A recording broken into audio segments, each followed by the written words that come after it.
Olá, pessoal. Bom dia, boa tarde, boa noite. É um prazer tê-los aqui para a nossa aulinha de hoje. A gente vai falar sobre a teoria evolutiva de Darwin e questionando essa imagem que é muito veiculada, que é a marcha para o progresso. Essa aula foi organizada por mim, Mariana Godoy Leite, e pela Laura Alves de Souza Dias. Queremos deixar claro que todas as imagens veiculadas nessa apresentação foram retiradas do Google, só em sítios, né, que tinham redes de acesso do domínio público. Essa apresentação, obviamente, não visa, né, nenhuma reprodução ou fins lucrativos que possam ferir algum direito de imagem. Então, quem foi Charles Darwin, né? Essa é a foto dele.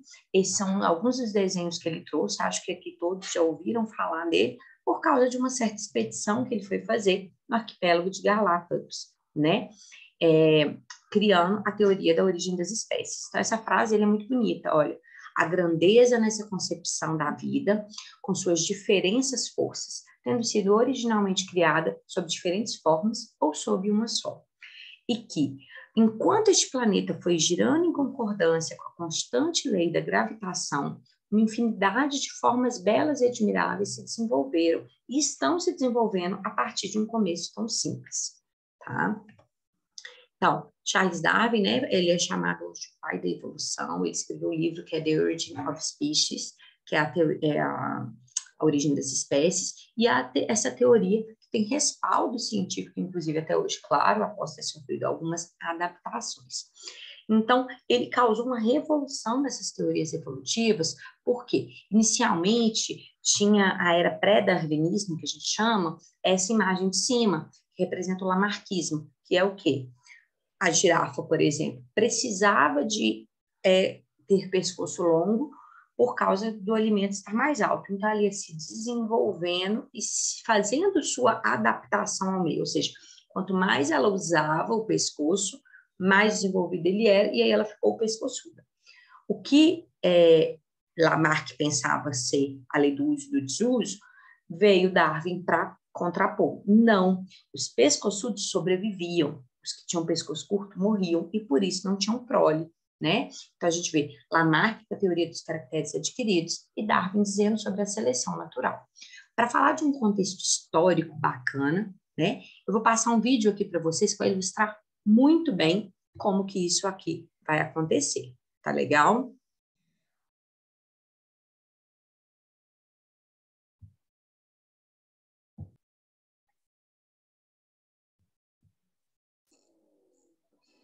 A ideia de que Deus criou o homem à sua imagem e semelhança era compartilhada pela maioria dos cientistas ocidentais até meados do século XIX. Eles acreditavam que todas as criaturas do planeta haviam sido concebidas pela força divina, até que apareceu Charles Darwin.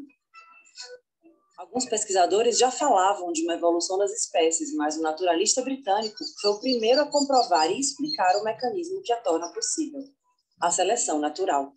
Sua teoria mudou radicalmente a biologia e ofereceu outra explicação sobre a origem do ser humano. Por causa dela, Darwin se tornou um dos cientistas e pensadores mais importantes da história. Mas para chegar lá, ele precisou fazer uma viagem extraordinária, centenas de experimentos e refinar as suas ideias por 20 anos.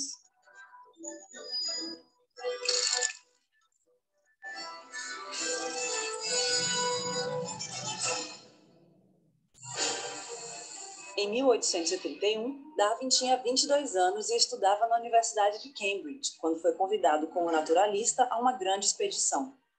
A bordo do HMS Beagle, ele passou quase 5 anos percorrendo vários continentes, a começar pela América do Sul. De lá, ele voltou com dezenas de exemplares vivos, ilustrações e fósseis.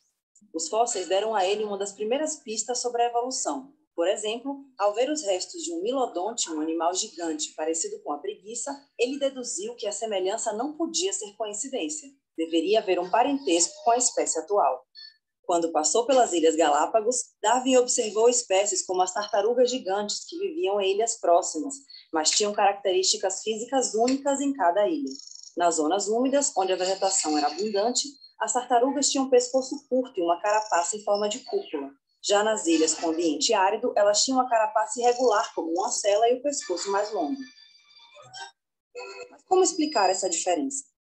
Quando voltou de viagem, Darwin passou algum tempo analisando como, cruzando exemplares de uma espécie, criadores de animais e agricultores produziam novas variedades. A chave para conseguir variedades melhores de plantas e animais era a seleção artificial feita pelo homem.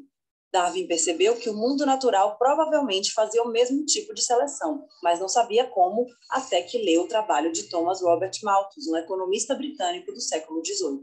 Em um ensaio sobre demografia, Malthus disse que, com o crescimento da Europa, a população aumentaria muito mais do que os alimentos disponíveis. Isso provocaria uma luta pela sobrevivência. Essa ideia ajudou Darwin a explicar o esquema evolutivo. Na natureza, há uma luta pela sobrevivência, mas o que sobrevive não é necessariamente o mais forte, e sim o que melhor se adapta às condições do ambiente em que vive. Se um ser vivo tem uma característica que lhe ajuda a sobreviver, ele vai se reproduzir com mais sucesso. O que não se adaptar, morre sem deixar descendentes. As criaturas com mais sucesso na reprodução passam esses traços adiante, e assim sucessivamente, até que as variações deem origem a uma nova espécie. Por isso, as diferenças entre as tartarugas que Darwin viu nas Galápagos eram produto da evolução. No ambiente árido, as de pescoço longo alcançavam os arbustos para se alimentarem, enquanto as que viviam em local úmido podiam comer grama e se proteger dos predadores, graças ao pescoço curto e à carapaça arredondada. Para Darwin, essas mudanças aconteciam de forma lenta e gradual. As espécies, incluindo o homem, não nasceram de forma independente. Elas evoluíram de um ancestral comum. Segundo ele, foi a partir daí que a vida no planeta começou a se diversificar. 20 anos depois de sua viagem no Beagle, Darwin tinha escrito milhares de páginas, mas não havia publicado nenhuma. Ele queria ter provas inquestionáveis, talvez porque soubesse o terremoto que suas ideias iriam causar. Foi então que ele recebeu uma carta de Alfred Russel Wallace, um admirador e colega naturalista que havia chegado à mesma conclusão. A evolução acontecia por seleção natural. Darwin temia que Wallace levasse o mérito pela teoria. Os dois naturalistas concordaram em apresentar uma carta conjunta explicando suas descobertas. Mas no ano seguinte, ao publicar seu livro sobre a origem das espécies, Darwin virou uma celebridade até mesmo fora da comunidade científica, mas não sem antes abalar os alicerces da Grã-Bretanha vitoriana. Como Nicolau Copérnico, no século XVI, a teoria de Darwin mudou tudo ao explicar que a diversidade do mundo acontecia por um processo biológico, sem a intervenção de Deus. Ele colocou o ser humano no mesmo degrau evolutivo que o resto dos seres do planeta. Avanços científicos comprovaram a teoria de Darwin, e até a Igreja Católica acabou aceitando, décadas mais tarde, com ressalvas, que a evolução era compatível com a fé. E hoje, mais de 150 anos depois que o mundo conheceu a teoria de Darwin, sabemos que a evolução é um fato. O planeta continua mudando, às vezes de forma dramática. E nós mudamos com ele.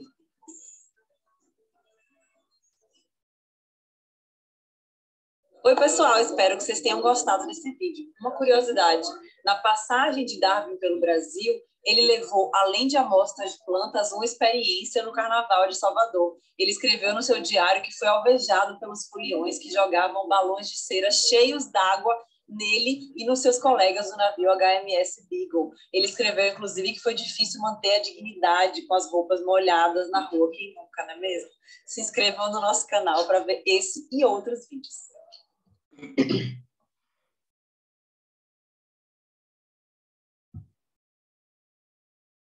Então, pessoal, a gente vai pegar esses links todos do vídeo, né, para mostrarmos o ponto de partida para pensar na teoria da evolução. Então, a gente vai fazer esse link para vocês entenderem depois o porquê de abordarmos a marcha da evolução, né, a marcha do progresso. Primeiro, ele encontrou fósseis, né, na Patagônia, teve a distribuição geográfica da ema, teve a diversidade da vida animal no arquipélago. Vamos lá. Ponto de partida 1 foi que ele viu esses fósseis de Milodontes, né, que é um animal parecido com a preguiça, porém gigante, que já levou a pensar, pera, será que houve em outra época uma preguiça gigante, né? Segundo ponto observado, é a distribuição geográfica da ema. Então, ele viu novas espécies de aves muito semelhantes à ema, porém menores. Então, aquilo ele foi ligando os fatos.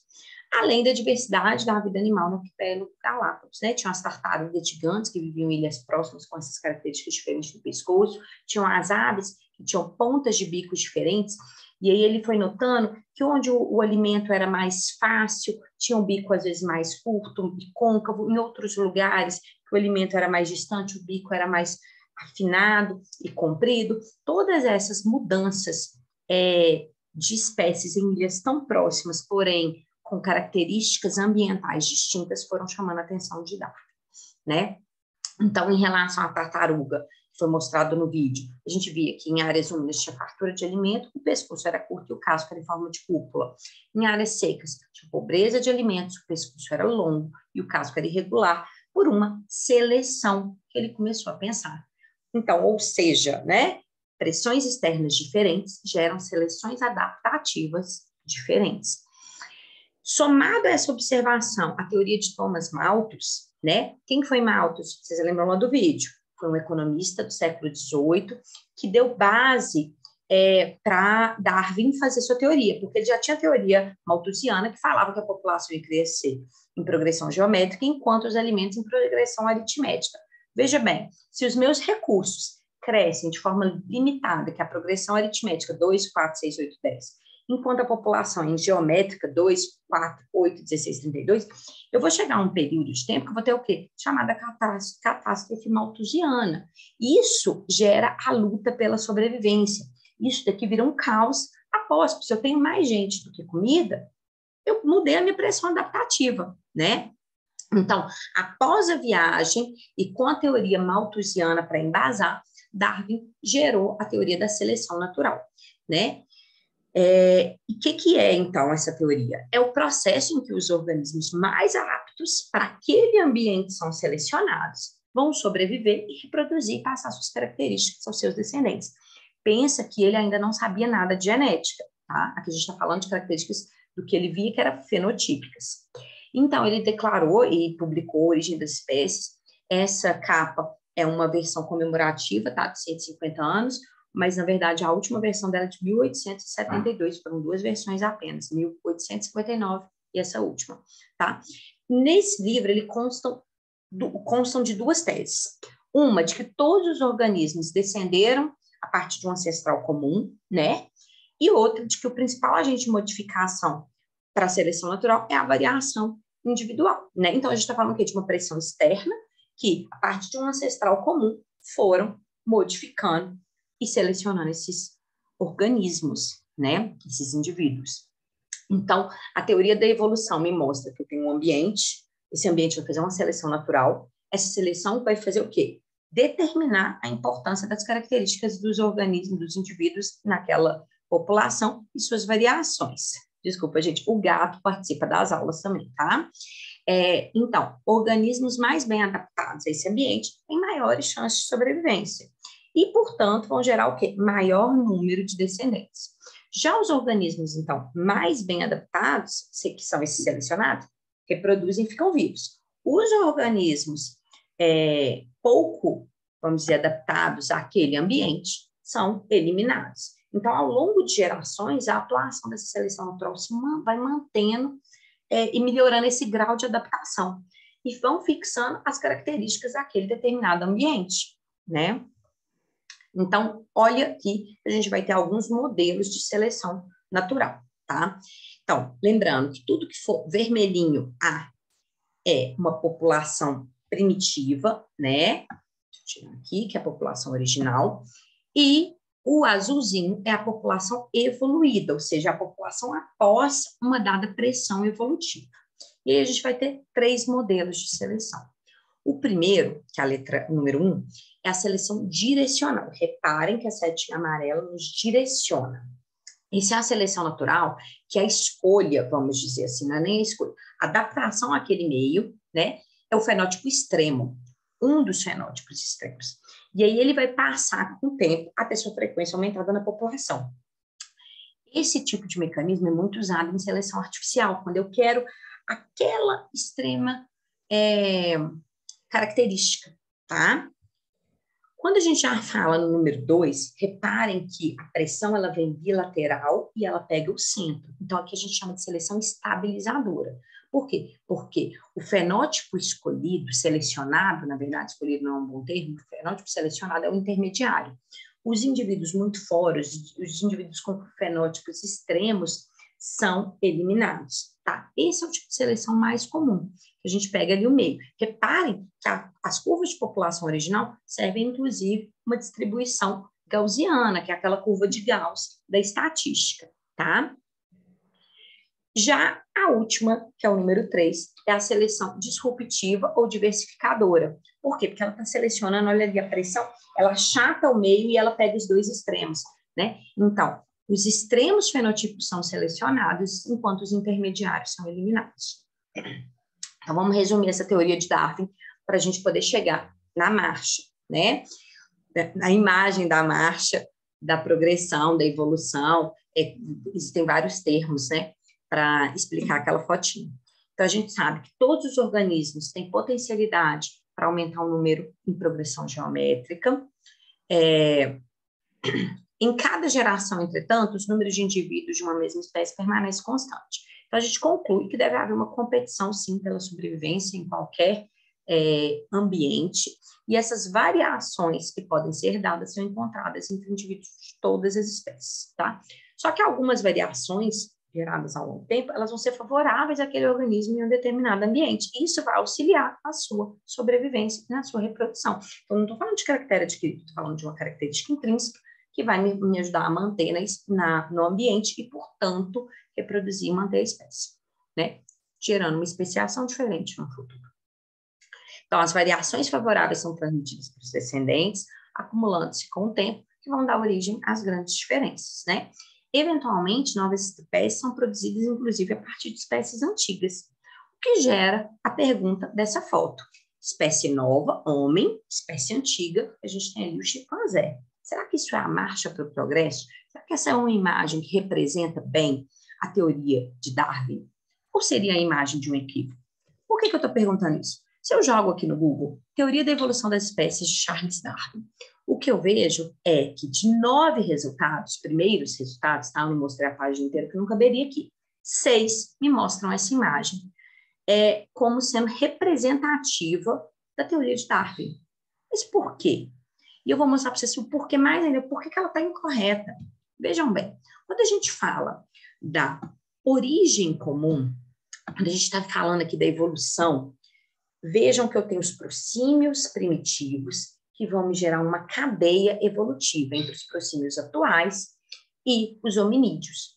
Dentre os hominídeos, eu tenho sim o gorila, o chimpanzé e o homem, mas em cadeias paralelas evolutivas. Reparem, o gorila não vai fazer, ou o chimpanzé não vai fazer uma linha sucessória para gerar os hominídeos atuais, o Homo sapiens, né? Os pongídeos, eles estão em cadeia anterior e paralela, eles têm apenas o quê? Olha ali embaixo, o ancestral comum. Então, quando a gente pega essa árvore filogenética, eu tenho um ancestral de hominídeo que em uma cadeia foi para o lado do chimpanzé, em outra cadeia foi para o lado do Homo sapiens. Mostrando, então, portanto, como que essa é a imagem do equívoco e que é muito reproduzida em meios leigos e acadêmicos. Então, quando a gente estuda, a gente consegue pensar um pouquinho melhor sobre isso e ver como que essa imagem tão veiculada, olha para você ver, 6 de 9 primeiras buscas aí do Google são vinculadas a essa imagem, que na verdade não representa a teoria de Darwin, não representa a evolução humana, tá? Espero que tenham gostado da aula. Por enquanto é só isso, pessoal. Foi um prazer estar aqui com vocês hoje. Um abraço.